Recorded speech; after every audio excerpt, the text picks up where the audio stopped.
పండ్ల నుండి వచ్చే ద్రాక్ష రసము మంచిది అనే ఉద్దేశంతో ఇక్కడ ఆమె చెబుతూ ఉంది. త్రాగి ఇష్టానుసారంగా జీవించి వేరే స్త్రీలను పాడు చేయమని అర్థం కాదు అనే విషయాన్ని మనము గ్రహించాలి. తిమోతి గారికి పౌలు గారు రాశారు ఒక వచనం. మీలో కొంతమంది ఆ వచనాన్ని కూడా గుర్తు చేసుకుని ఉండడానికి అవకాశం ఉంది.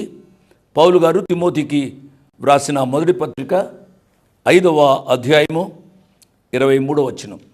ఇక మీదట నీళ్ళే త్రాగక నీ కడుపు జబ్బు నిమిత్తము తరచుగా వచ్చు బలహీనతల కోసరమును ద్రాక్షారసము కొంచెముగా పుచ్చుకును. అంటే ఫెర్మెంటేషన్ ద్రాక్షారసము అంటే ద్రాక్షారసం పులిస్తే అది ప్రమాదం.